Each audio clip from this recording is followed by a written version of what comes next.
Hello दोस्तों, नमस्कार। मैं विष्णु कुमार आप सभी का अपने YouTube चैनल के इस वीडियो पर हार्दिक स्वागत करता हूं। दोस्तों, आज के इस वीडियो के माध्यम से मैं आप लोगों को बताऊंगा मानक एसआई उपसर्ग के बारे में। दोस्तों, मैंने आप लोगों को इसके पिछले वाले वीडियो में एसआई मात्रक पद्धति के बारे में बता दिया था, जिसमें दोस्तों आप लोगों ने बिल्कुल अच्छी तरीके से एसआई मात्रक के बारे में दोस्तों आप लोगों ने जानकारी हासिल किया था। अब दोस्तों, इस वीडियो के माध्यम से मैं आप लोग को बताऊंगा कि जो मानक एसआई उपसर्ग होते हैं वो क्या होते हैं, इनका उपयोग किस लिए किया जाता है, इनकी उत्पत्ति किसके कारण हुई, इन सब के बारे में दोस्तों इस वीडियो के माध्यम से मैं आप लोगों को परिचित कराऊंगा। तो सबसे पहले दोस्तों आप लोग यहाँ पर ये समझ कर रखिए कि जो मानक एसआई जो उपसर्ग की जो परिभाषा है वो वास्तव में होती क्या है। तो आइए बिना देर किए हम लोग क्या करते हैं कि परिभाषा पर चलने का प्रयास करते हैं। यहाँ पर बताया जा रहा है जब भौतिक राशियों का मापन यानी मानक एसआई उपसर्ग के परिभाषा में बताया जा रहा है जब भौतिक राशियों का मापन एसआई मात्रकों के पदों में व्यक्त नहीं हो पाता। मेरी बातों को समझिए ध्यान से। जब भौतिक राशियों का मापन एसआई मात्रकों के पदों में व्यक्त नहीं हो पाता तो उनके स्थान पर प्रयुक्त होने वाला नया एसआई मात्रक मानक एसआई उपसर्ग कहलाता है। यानी कहने का मतलब कि जब किसी भौतिक राशि को मापने के लिए जो आप एसआई मात्रक उसमें प्रयुक्त करते हैं, अगर वो एसआई मात्रक उसमें प्रयुक्त नहीं हो पाता है तो उस एसआई मात्रक के स्थान पर जो आप नया मात्रक आप यूज में लेते हैं वही आपका नया मात्रक आपके मानक एसआई उपसर्ग के रूप में जाना जाता है। दोस्तों, आप लोग एसआई मात्रक में बहुत सारे दोस्तों आप लोगों ने ऐसे मात्रक देखा होगा मूल और व्युत्पन्न मात्रक के साथ जो कि दोस्तों आपके एसआई वाले मात्रक कहलाते हैं। और जब एसआई वाले जो मात्रक होंगे तो उनका दोस्तों आपके देश के साथ संपूर्ण विश्व में यानी संपूर्ण देश में क्या होगा, उनका दोस्तों समान रूप से अधिकार और उनको समान उनको मिला होगा। इसीलिए उन मात्रकों को हम लोग एसआई मात्रक के रूप में जानते हैं। तो दोस्तों अगर हम बात करें एसआई मात्रक पद्धति में मात्रकों का, तो दोस्तों एसआई मात्रक पद्धति में जो आपके एसआई मात्रक है भौतिक राशियों का वो बहुत सारे हैं। हर एक राशि के लिए दोस्तों हर एक क्या है एसआई मात्रक दोस्तों उपलब्ध है।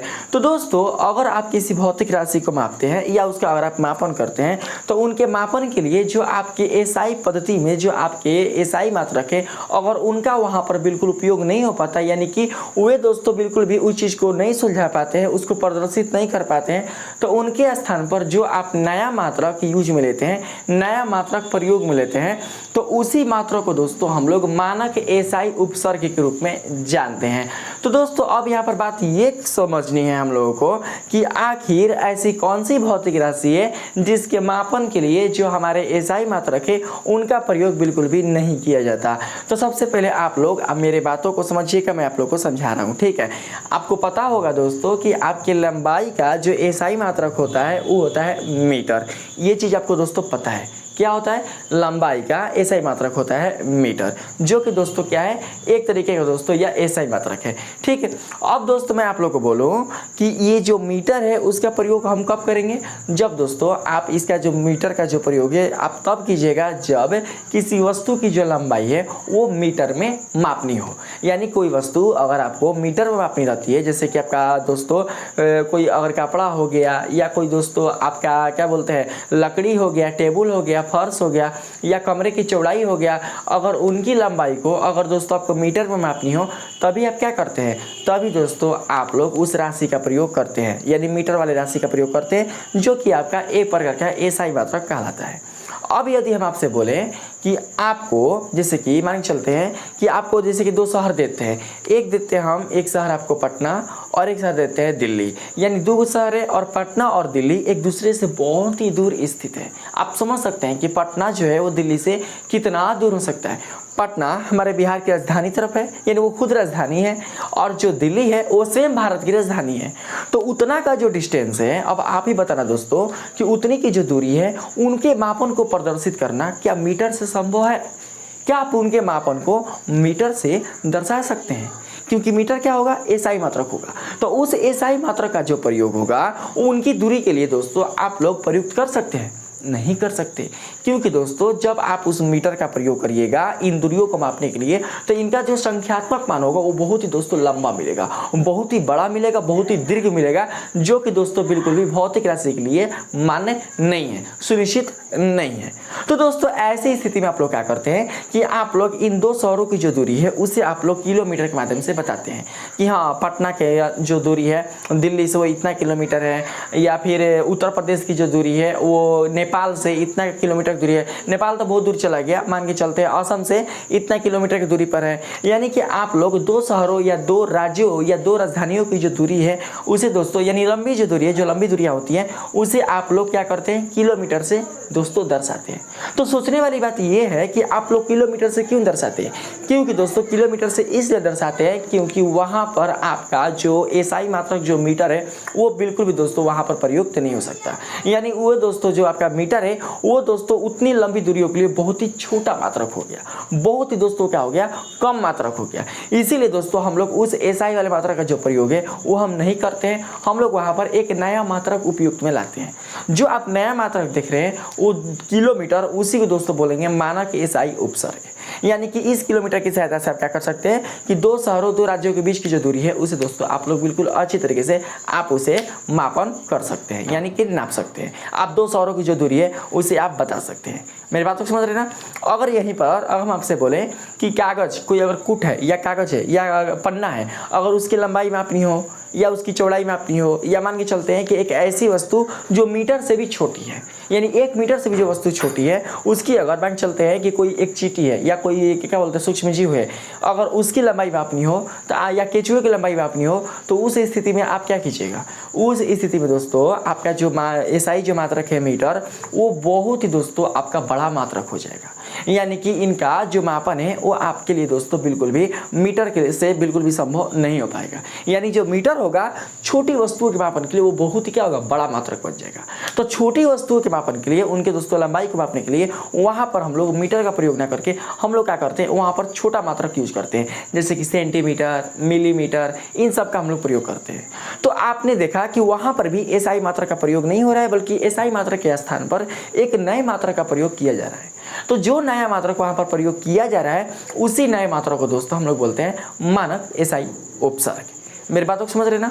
तो दोस्तों इस तरीके से आप लोग समझ सकते हैं कि जब किसी भी ऐसी भौतिक राशि है जिसका जो मापन है वो बिल्कुल भी वहाँ पर एसआई मात्रक से नहीं किया जा सकता, तो उसके स्थान पर जो दोस्तों आपका नया एसआई मात्रक आपका प्रयुक्त किया जाता है उसी को बोलते हैं मानक एसआई उपसर्ग। अब ये भी क्या है, ये भी एक प्रकार का एसआई मात्रक ही है। यानी जिस प्रकार से आपके एसआई मात्रक को पूरे विश्व भर में दोस्तों मान्यता प्राप्त है समान रूप से, ठीक उसी प्रकार से आपके कुल जितने सारे एसआई मात्रक के स्थान पर नया जो आपका मात्रक आ रहा है जिसे हम लोग बोलते हैं मानक एसआई उपसर्ग, उसे भी दोस्तों उतना ही क्या है सामान्य प्राप्त है जितना कि एसआई मात्रक को प्राप्त है।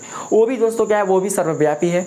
उनका भी दोस्तों क्या है संपूर्ण विश्व में, आपके देश के साथ संपूर्ण विश्व में दोस्तों उसको भी संपूर्ण रूप से उसको जो मान है जो उसका स्थान है वो दोस्तों क्या है समान रूप से प्राप्त है। वो भी क्या है सर्वव्यापी सत्य है, वो भी सभी देशों द्वारा क्या किया गया है स्वीकार किया गया है। इसका भी जो दोस्तों मान है वो बिल्कुल भी बदलता नहीं है, ये भी अपने अस्थायित्व के गुण को क्या करता है प्रदर्शित करता है। अब मान के चलते हैं कि सूक्ष्म जीव, बहुत सारे दोस्तों आपके जो सूक्ष्म जीव होते हैं उनकी जनसंख्या का अगर आकलन करना हो तो हमारे वैज्ञानिक क्या एसआई मात्रक की सहायता से उनकी जनसंख्याओं का जो आकलन है वो कर सकते हैं, या ये बता रहा हो कि जो सूक्ष्म जीव वो कितना छोटे होते हैं, या मान के चलते हैं कि कोई ऐसा सूक्ष्म जीव, या मान के चलते इलेक्ट्रॉन हो गया, प्रोटॉन हो गया, या कोई परमाणु हो गया, अगर उनकी त्रिज्या बतानी हो तो क्या आप उसके लिए एसआई मात्रक की सहायता से उनकी त्रिज्या को बता सकते हैं। देखते ना कि अगर किसी परमाणु की त्रिज्या बतानी होती है, या किसी कण की त्रिज्या बतानी होती है, या किसी जीवाणु या दोस्तों किसी सूक्ष्म जीव के आकार या उनके दोस्तों त्रिज्या अगर बताना रहता है तो आप लोग क्या करते हैं, वो आप लोग वहाँ पर नैनोमीटर, मिलीमीटर इस सब का आप लोग प्रयोग करते हैं, क्योंकि वहाँ पर बिल्कुल भी आपके एसआई मात्रक का यूज नहीं किया जा सकता। और जब लंबी दूरी के मापन करना हो तो वहाँ पर भी आपका जो एसआई मात्रक है वो दोस्तों छोटा पड़ जाएगा। अगर वैसे ही दोस्तों अगर आपको भार वाला किसी वस्तु को मापना हो, भार वाला वस्तु को। तो दोस्तों अगर मान के चलते हैं आप लोग किलोग्राम का जो प्रयोग आप लोग कहाँ करते हैं, जैसे कि आपको पता होगा कि द्रव्यमान का जो एसआई मात्रक होता है वो होता है किलोग्राम। तो आप लोग किलोग्राम का प्रयोग कहाँ पर करते हैं, जहाँ पर जो भौतिक राशि वाली जो वस्तु है वो किलोग्राम में मापी जा सके, यानी कि एक ऐसी वस्तु है जिनका मापन किलोग्राम में हो सकता है, आप उन्हीं वस्तुओं को किलोग्राम के माध्यम से क्या करते हैं, मापते हैं, जो कि आपका एसआई मात्रक होता है। लेकिन अगर हम लोग यहाँ पर बात करें एक ऐसी भौतिक राशि का जिसे दोस्तों बिल्कुल भी किलोग्राम से मापा ना जा सके, तो उस स्थिति में हम लोग क्या करेंगे कि किलोग्राम के स्थान पर एक नया मात्रक प्रयुक्त करेंगे एसआई के तौर पर। तो उस एसआई वाले मात्रा को हम लोग क्या बोलेंगे, मानक एसआई उपसर्ग। और मान चलते हैं कि जिसका दोस्तों मापन है वो बिल्कुल भी किलोग्राम की सहायता से नहीं सकता, बहुत ही भारी वस्तु है, बहुत ही वजनदार वस्तु है। जैसे कि मान के चलते हैं कि जैसे कि चंद्रमा का द्रव्यमान हो गया, पृथ्वी का द्रव्यमान हो गया, या दोस्तों क्या बोलते हैं जो आपका ट्रेन का जो डब्बा है उसका द्रव्यमान हो गया, तो उसे क्या किलोग्राम से माप सकते हैं, बताइए। अगर मापिएगा भी तो उसका जो संख्यात्मक मान होगा वो बहुत ही ज़्यादा मिलेगा। तो अगर बड़ा जो वस्तुएं होते हैं द्रव्यमान वाले, अगर उनका दोस्तों अगर आपका मापन करना हो तो उसके लिए जो किलोग्राम मात्रक है वो बहुत ही छोटा पड़ जाता है। तो वहाँ पर हम लोग उस स्थिति में एसआई वाले मात्रा का प्रयोग ना करके दोस्तों हम लोग क्या करते हैं, वहाँ पर हम लोग दोस्तों एक नए मात्रा का प्रयोग करते हैं जो कि आपके मानक एसआई उपसर्ग के रूप में जाना जाता है। अगर यही बात करें दोस्तों हम लोग छोटे द्रव्यमान वाला का, यानी कि एक ऐसी वस्तु जिसका द्रव्यमान बहुत ही छोटा हो, बहुत ही छोटा, तो उस स्थिति में क्या आप उसका जो द्रव्यमान है वो किलो माप सकते हैं, नहीं माप सकते। जैसे कि अगर आपको सोना को मापना हो, यानी सोना के द्रव्यमान को मापना हो, या किसी सूक्ष्म जीव के द्रव्यमान को मापना हो, या इलेक्ट्रॉन के द्रव्यमान को मापना हो, जो कि आपके परमाणु का, किसी पदार्थ के परमाणु का दोस्तों क्या है, सबसे छोटा कण है, सूक्ष्मतम कण है, अगर उसके द्रव्यमान को मापना हो तो क्या उसके लिए दोस्तों जो किलोग्राम है वो संभव हो सकता है, किलोग्राम उसके लिए यूज हो सकता है, नहीं हो सकता, क्योंकि दोस्तों उसका जो द्रव्यमान है वो बहुत ही कम है। तो उसके स्थान पर हम लोग क्या करते हैं कि एक नया मात्रक प्रयुक्त करते हैं, तो वही क्या कहलाएगा, आपका मानक एसआई उपसर्ग। यानी कि इस समस्या का निदान करने के लिए, इस समस्या को सुलझाने के लिए हमारे वैज्ञानिकों ने क्या किया कि एक नए एसआई मात्रक पद्धति का निर्माण किया, जो कि दोस्तों आपके एसआई मानक यानी मानक एसआई उपसर्ग के रूप में जाने जाते हैं। ठीक है। अगर यही बात करें और समय का, तो आपको पता होना चाहिए कि जो समय होता है उसका एसआई मात्रक होता है सेकेंड, ये सबको पता है। लेकिन दोस्तों अगर हम आपसे बोले कि 20 दिन को आप लोग क्या सेकंड से माप सकते हैं, यानी 20 दिन में कितने घंटे कितने समय होंगे, मतलब कि कितने समय होंगे, तो आप वहाँ पर क्या 20 दिन को आप सेकंड में बता सकते हैं कि 20 दिन में कितने सेकंड होता है, या 365 दिन में कितने सेकंड होता है। ये बहुत लंबा दूरी हो गया। या आप बता सकते हैं कि पृथ्वी से मंगल तक पहुँचने में कितना सेकंड लगेंगे, या पृथ्वी को एक चक्कर पूरा लगाने में कितना सेकंड लगेंगे। तो ये दोस्तों क्या होगा, काफ़ी बड़ा संख्यात्मक मान क्या करेगा, ये प्रदर्शित करेगा। वहाँ पर हम लोग सेकंड का प्रयोग नहीं करते हैं। या बता सकते हैं कि जैसे कि मान के चलते हैं कि अगर हमको पृथ्वी से यानी एक ग्रह से अगर दूसरे ग्रह तक जाना हो, तो क्या हम उनके मापन सेकंड से कर सकते हैं, नहीं, उसके लिए बड़ा दूरी आता है। जैसे कि प्रकाश वर्ष हो गया, पारसेक हो गया, तो ये सब क्या है, ये सब लंबी दूरियों को मापने वाले दोस्तों क्या है, पैमाना है। तो वहाँ पर हम लोग बिल्कुल भी समय को मापन के लिए हम लोग सेकंड का प्रयोग ना करके कोई और क्या करते हैं, मानक एसआई उपसर्ग का प्रयोग करते हैं, यानी एक अन्य एसआई मात्रा का प्रयोग करते हैं जो कि आपके मानक एसआई उपसर्ग के रूप में जाना जाता है। अब जैसे कि मान चलते हैं कोई ऐसे भी दोस्तों वस्तुएं होती है भौतिक राशि वाली जो दोस्तों सेकंड से भी कम में क्या करती है, अपना काम कर लेती है, यानी वहाँ पर भी क्या होगा कि आपके सेकंड का प्रयोग नहीं होगा। जैसे कि पलक का झपकना, जो पलक झपकता है दोस्तों, पलक मतलब कि जो पलक है वो एक सेकंड से भी क्या करता है, एक सेकंड से भी कम मात्रा में ये झपक लेता है, कुछ खुद मतलब पता भी नहीं चलता। किसी का जीवन चल जाता है एक सेकंड से भी कम मात्रा में, प्राण चल जाता है, क्या समझे, कब क्या होता है, एक सेकंड से भी कम मात्रा में, उसका आकलन नहीं कर सकते। तो उसका जो मापन है आप लोग क्या कर सकते हैं, सेकंड से भी कम, यानी वहाँ पर जो सेकंड होगा वो बड़ा पैमाना हो जाएगा। तो काफ़ी दोस्तों मैंने आप लोग को लेक्चर के माध्यम से समझा दिया, आप लोग अब समझ गए होंगे। हो सकता है कि अब आपको ये वीडियो थोड़ा सा बोरिंग लग रहा होगा, तो हम लोग क्या करते हैं कि अब इसके आगे बढ़ने का प्रयास करते हैं और बताते हैं कि आप यहाँ जो मानक एसआई उपसर्ग है वो कौन कौन से हैं। ठीक है, तो थोड़ा सा आप लोग क्या कीजिए कि इसमें जान जाइए कि मानक एसआई उपसर्ग का जो वास्तविक अर्थ होता है वो वास्तव में होता क्या है। तो इसमें बताया जा रहा है मानक एसआई उपसर्ग एक संख्यात्मक गुणज है जिसे माप की एक मूल इकाई से पहले उस इकाई के निर्देशित गुणज या अंश को इंगित करने के लिए रखा जाता है। अंश कहने का मतलब कि जैसे कि अगर आप मिली देख रहे हैं तो मिली कहने का मतलब 1 मिली, तो 1 मिली का कितना अंश होगा, तो 10 की पावर -3। अगर हम बात करें माइक्रो, तो 1 माइक्रो का कितना अंश होगा, तो 10 की पावर -6। तो ये क्या है आपके, ये सब अंश को यानी कि अंश को प्रदर्शित कर रहे हैं, यानी गुणज को प्रदर्शित कर रहे हैं। अब आपका 5 माइक्रो हो तो 5 × 10 की पावर -6 हो जाएगा। अगर आपका 10 क्या बोलते हैं 10 नैनो हो या 25 नैनो हो तो क्या करेंगे 25 नैनो, मेरी बात तो समझिएगा 25 नैनो, तो 1 नैनो में कितना, तो 1 नैनो में होता है 10 की पावर -9, तो क्या करेंगे 25 को 25 गुना हो जाएगा 10 की पावर -9। अब आप यहाँ से चेंज कर सकते हैं नैनो सेंटीमीटर या नैनोमीटर या नैनो किलोमीटर, ये आप क्या कर सकते हैं इसको दोस्तों कन्वर्ट कर सकते हैं, ठीक है, बदल सकते हैं, तो ये आपके ऊपर है। तो आइए दोस्तों हम लोग क्या करते हैं थोड़ा सीरीज से समझते हैं। देखिए इधर वाले जो माना के सही उपसर्ग है ये सब आपके ऋणात्मक रूप में है, और इधर वाले जो माना के सही उपसर्ग है ये सब के सब आपके धनात्मक रूप में है। जो ऋणात्मक रूप में है वो दोस्तों बहुत ही छोटी माप के लिए उपयोग किया जाता है, और जो धनात्मक रूप में है ये बहुत ही बड़े माप के लिए प्रयोग किया जाता है, ठीक है। यानी बहुत ही बड़े माप का जो प्रयोग है वो दोस्तों आपके धनात्मक रूप में आता है माना के सही उपसर्ग के लिए, अब बहुत ही छोटे माप का जो प्रयोग है वो आपके ऋणात्मक रूप में आता है माना के सही उपसर्ग के लिए। तो यहाँ पर देखिए कि सबसे पहले जो आएगा 10 की पावर -3 के लिए वो आएगा मिली, यानी कि 1 मिली बराबर होता है 10 की पावर -3, जिसका संकेताक्षर होता है m। अगर यही बात करें दोस्तों हम लोग इसके बड़े पैमाने का तो इसके प्लस वाला तो होता है 10 की पावर 3, जिसे हम लोग बोलते हैं किलो, ये तो आपको पता ही होगा। तो 1 किलो में नहीं होता है 1000, अब इसको आप ग्राम में चेंज करो तो हो जाएगा 1000 ग्राम, तो हो जाएगा 1 किलो बराबर 10 की पावर क्यू। इसका संकेताक्षर होता है के, यानी कि इसमें जो आपके संकेताक्षर होंगे वो होंगे छोटे रूप में, छोटे अक्षर के रूप में, और इसमें जो संकेताक्षर होंगे वो होंगे आपके बड़े अक्षर के रूप में। यहाँ पर माइक्रो को हम लोग माइक्रो का जो दोस्तों अंश होता है वो होता है 10 की पावर -6, जिसका संकेताक्षर होता है म्यू, जिसे हम लोग म्यू के रूप से क्या करते हैं जानते हैं। और यहाँ पर अगर बात करें 10 की पावर 6 के लिए, यानी माइनस हट जाएगा, तो 10 की पावर 6 के लिए आपका आ जाएगा मेगा।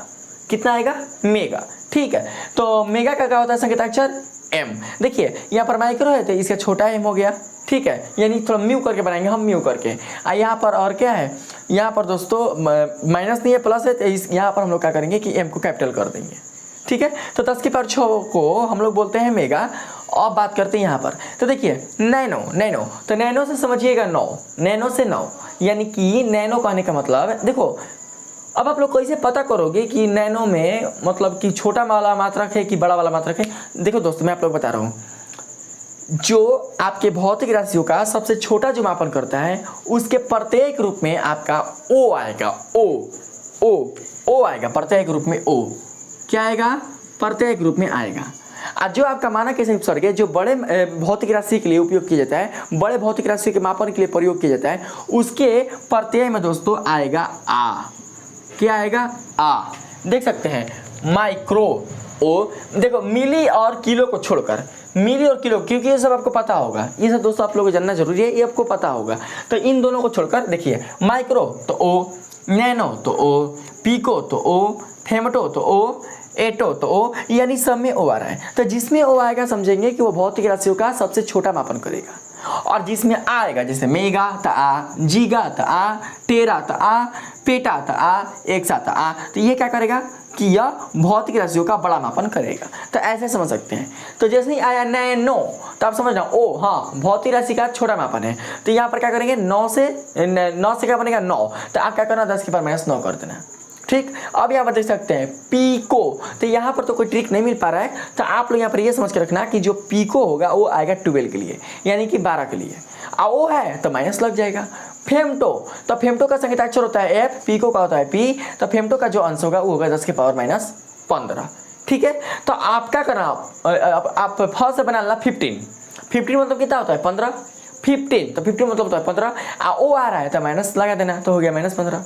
आगे है आपका 10 की पावर -18, तो इसको बोलते हैं हम लोग एटो, तो ए से बनाना 18, ए से बन जाएगा 18, तो 18 मतलब 18, ओ है तो ओ यानी कि भौतिक राशि का छोटा मापन, तो उसमें लगेगा माइनस, समझे। तो उसका संकेताक्षर हो जाएगा छोटा ए, ठीक है।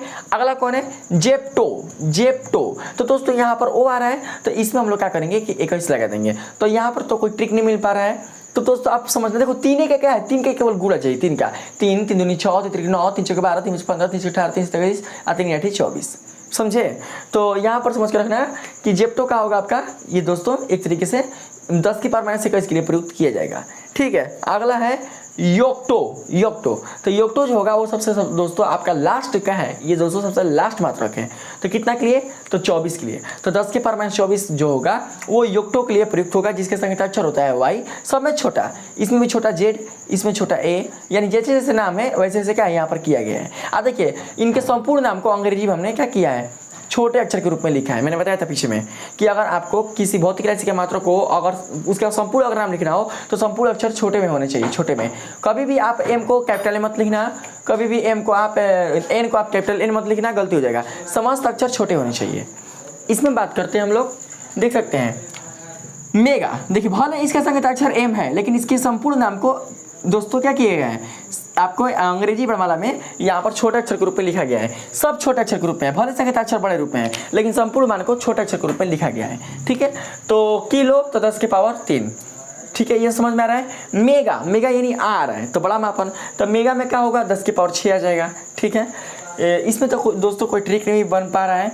तो देखिए हर चीज़, देखिए हर चीज़ ट्रिक पर ही डिपेंडेंट नहीं होता है। आप लोग समझ के रखना कि किलो के बाद जो आएगा माना किसे उपसर्ग, वो आएगा कौन, तो मेगा। ठीक है, तो मेगा का जो मान होता है वो होता है 10 के पावर 6। मेगा के बाद आएगा जीगा, जिसका मान होता है 10 के पावर 9। ठीक है, यानी 6 के बाद क्या है, 6 के बाद ही यह दोस्तों प्रयुक्त होगा। इसका संकेताक्षर होगा जी, जीगा यानी जी से स्टार्ट हो रहा है तो कैपिटल जी हो जाएगा। टेरा, तो टेरा मतलब समझ सकते हैं टी से, यहाँ पर सब खुद समझ सकते हैं, ट्रिक हो जाएगा। टेरा, टेरा यानी 12 तो 10 के पावर 12। पेटा, पेटा यानी यहाँ पर देखिए फ नहीं है, अगर आता तो बन जाता है, क्या समझे। तो पेटा को आप प से बना लेना 15, यहाँ पर फ से बन जाएगा 15, तो यहाँ प से बना लेना 15, तो 15 क्या हो जाएगा, 10 के पावर 15। जहाँ तक मुझसे उम्मीद हो रहा है आप लोग को कम से कम थोड़ा समझाने का, मतलब सही तरीके से और आसान तरीके से समझाने का, वहाँ तक मैं दोस्तों हेल्प कर रहा हूँ। ठीक है, अब बाकी दोस्तों जो बच खुच जा रहा है उसको थोड़ा अपने साथ मैनेज कर लेना। ठीक, आगे है एक्सा, एक्सा तो एक्सा तो यहाँ पर दोस्तों हो जाएगा 10 के पावर 18। तो यहाँ पर हम लोग इसको कैसे समझेंगे, a से 18 आ रहा है ना, a से 18 और आ रहा है तो माइनस नहीं होगा, प्लस रहेगा। तो इसका संकेताक्षर हो जाएगा e, क्योंकि e से स्टार्ट हो रहा है, e x a। जेटा, जेटा तो जेटा में क्या हो जाएगा 10 के पावर 21। तो इसमें तो दोस्तों कोई ट्रिक नहीं होता, समझ के रखना कि जेप्टो वाला अगर -21 है तो जेटा वाला +21 है। यहाँ पर 10 के पावर 24 है जो कि योटा के लिए आता है, तो इसका संकेताक्षर हो जाएगा वाई। तो इस प्रकार से आपका पूरा माना के चाहे उपसर्ग खत्म। आप लोग ये टोटल याद कर लेना दोस्तों, आपको बहुत ही आगे काम करेगा, आपके ग्रेजुएशन से भी आगे काम करेगा। ये दोस्तों आप लोग को याद रखना बहुत ही जरूरी है, इसका बहुत ही उपयोग होता है भौतिक राशियों में, भौतिक विज्ञान में। ठीक है, कैलकुलेशन के तौर पर। अब हम बात करते हैं थोड़ा सा इधर विभिन्न पद्धतियों में मात्रक और उनके संबंध। तो दोस्तों थोड़ा सा पढ़िएगा, इसमें किसी व्युत्पन्न राशि के व्युत्पन्न मात्रक को प्राप्त करने के लिए हम निम्नलिखित की सहायता लेते हैं। यानी अगर आपको किसी व्युत्पन्न राशि का अगर व्युत्पन्न मात्रक अगर आपको निकालना हो तो उसके लिए हम लोग क्या करते हैं, तो उसके लिए दोस्तों आपको 2 बातों का विशेष ध्यान देना होगा। अगर किसी व्युत्पन्न राशि का अगर आप व्युत्पन्न मात्रक अगर निकालना चाहते हैं तो उसके लिए 2 बातों का ध्यान देना होगा। पहला, उस व्युत्पन्न राशि को परिभाषित करने वाला समीकरण, यानी कि जो आप व्युत्पन्न राशि ले रहे हैं उसका परिभाषित करने वाला जो समीकरण है वो आपको याद होनी चाहिए। और दूसरा कि उस समीकरण में सम्मिलित आधारी राशियों के आधारी मात्रक, यानी कि जो उसमें आधारी राशि शामिल होंगे तो उन आधारी राशियों के जो मात्रक होंगे वो आपको ज्ञात होनी चाहिए। जैसे कि सपोज डेट आप ऐसे समझ सकते हैं। ठीक है, जैसे कि अगर मान के चलते हैं कि अगर हमको क्षेत्रफल, क्षेत्रफल क्या है, एक व्युत्पन्न राशि, तो क्षेत्रफल का अगर मात्रक निकालना हो तो आप क्या करिएगा, सबसे पहले आप लोग क्षेत्रफल को परिभाषित करने वाला जो समीकरण होगा उसको आप लोग लिखिएगा। तो क्षेत्रफल को परिभाषित करने वाला जो समीकरण होगा वो होता है लंबाई गुणे चौड़ाई। ठीक है, होता है ना, लंबाई गुणे चौड़ाई। तो देख सकते हैं कि लंबाई क्या हो गया आपका आधारी राशि, चौड़ाई क्या हो गया आपका आधारी राशि। लंबाई को भी हम लोग मापते हैं मीटर में और चौड़ाई को भी मापते हैं मीटर में। तो इसका दोस्तों मात्रक निकल कर आ जाएगा मीटर स्क्वायर। तो इस प्रकार से देख सकते हैं कि आपका जो व्युत्पन्न राशि है उसका व्युत्पन्न मात्रक निकल चुका है मीटर स्क्वायर। इन 2 विधियों से ना समझ में आया। अब आएगा फिर एगो, देखिए जैसे कि घनत्व है, घनत्व। तो सबसे पहले जो आपने व्युत्पन्न राशि लिया है इस राशि को परिभाषित करने वाला दोस्तों आपको समीकरण पता होना चाहिए। तो घनत्व बराबर होता है क्या चीज, द्रव्यमान बटा आयतन, होता है ना, द्रव्यमान बटा में आयतन। ठीक, अब देखिए द्रव्यमान जो होगा वो होता है आधारी राशि, आयतन जो होता है वो होता है दोस्तों आपका व्युत्पन्न राशि। तो इसे भी क्या करेंगे हम लोग तोड़ देंगे, किस रूप में, तो आधारी राशि के रूप में। तो आयतन क्या होता है, तो आयतन होता है लंबाई गुणे चौड़ाई गुणे ऊंचाई। लो टूट गया पूरा, किस रूप में, तो पूरा आपके आधारी राशि में। तो अब हम क्या कर सकते हैं कि यहाँ पर देख सकते हैं कि द्रव्यमान का जो ऐसा ही मात्रक होगा, जो आधारी मात्रक होगा वो होता है कौन, तो किलोग्राम। तो ऊपर लिख देंगे किलोग्राम। अब बटा लंबाई को भी मापते हैं हम लोग किस में, तो मीटर में। चौड़ाई को भी मापते हैं किस में, तो मीटर में। और ऊंचाई को भी किस में मापते हैं, तो मीटर में। तो इस तरीके से आप देख सकते हो कि किलोग्राम का लिख देंगे किलोग्राम, बटा का कर देंगे बाई किलोग्राम प्रति, जिसको बोलते हैं किलोग्राम प्रति। अब मीटर को गुणा कर देंगे तो आ जाएगा मीटर क्यूब। तो इस तरीके से आपका व्युत्पन्न राशि का जो मात्रक है वो निकल कर आ चुका, किलोग्राम प्रति मीटर क्यूब। तो इस तरीके से क्या कर सकते हैं आप लोग, बिल्कुल अच्छी तरीके से आप निकाल सकते हैं। अगर यहीं पर अगर बात करें हम लोग किसका, वेग का, तो आप सबको अगर पढ़े होंगे वेग, तो दोस्तों वेग में आपको जानते होंगे कि वेग बराबर होता है विस्थापन बटा समय। देखिए यानी इस व्युत्पन्न राशि का परिभाषित करने वाला समीकरण निकल कर आया है विस्थापन बटा समय, ये पहला चीज। दूसरा कि जो आपने यहाँ पर जो आधारी राशि आप देख रहे हैं विस्थापन और समय, ये दोनों क्या है, ये दोनों आधारी राशि है। तो इन राशियों को क्या करना पड़ेगा, आपको मात्रक दोस्तों यहाँ पर लिखना पड़ेगा। तो विस्थापन क्या होता है, एक प्रकार का दूरी, और दूरी को मापने के लिए किसका प्रयोग करते हैं, मीटर का। तो ऊपर हो जाएगा मीटर। आज समय का चीज है तो आधारी राशि, तो इसका ऐसा ही मात्रक होता है सेकेंड। तो लिख देंगे नीचे सेकेंड, तो आ जाएगा मीटर। अब बाटा को लिखते हैं प्रति, तो हो जाएगा मीटर प्रति सेकेंड। आपने क्या किया, इसका मात्रक आपने निकाल लिया, रटने की कोई ज़रूरत नहीं है बिल्कुल भी। अगर दोस्तों यहीं पर अगर बात करें किसका, तो मान के चलते हैं अगर यहीं पर अगर हो जाए बल, तो बल बराबर क्या होता है, बल बराबर, तो दोस्तों बल बराबर अगर हम बात करें तो होता है द्रव्यमान गुणे त्वरण। ठीक है, द्रव्यमान गुणे होता है त्वरण। तो दोस्तों द्रव्यमान क्या हो जाएगा आपका, द्रव्यमान तो आपका आधारी राशि, तो इसको सेम टू सेम द्रव्यमान लिख देंगे। त्वरण क्या है आपका, व्युत्पन्न राशि, तो इसको फिर से क्या करेंगे आधारी राशि के रूप में चेंज। तो त्वरण बराबर होता है क्या चीज, वेग में परिवर्तन, वेग में परिवर्तन अब बटा समय होता है ना। तो आप लोग क्या कर सकते हैं आराम से, देखिए आप लोग किलोग्राम को लिख सकते हैं किलोग्राम गुणा वेग में परिवर्तन। तो वेग का अभिला है, वेग का क्या होता है मात्रक मीटर प्रति सेकेंड। तो आप इसको ऐसे लिख सकते हैं मीटर प्रति सेकेंड बटा में सेकेंड। ठीक है, तो आप देखिए किलोग्राम गुणा, ये मीटर प्रति है तो मीटर प्रति करें मतलब क्या, ऐसे लिखेंगे मीटर बटा सेकेंड। हइयो भागा में है तो लिख देंगे भागा सेकेंड। तो हो जाएगा किलोग्राम गुणा मीटर बटा सेकेंड। भागा है तो गुणा कर दीजिए, नीचे में 1 छिपा है तो चल जाएगा ऊपर, तो एस आ जाएगा नीचे।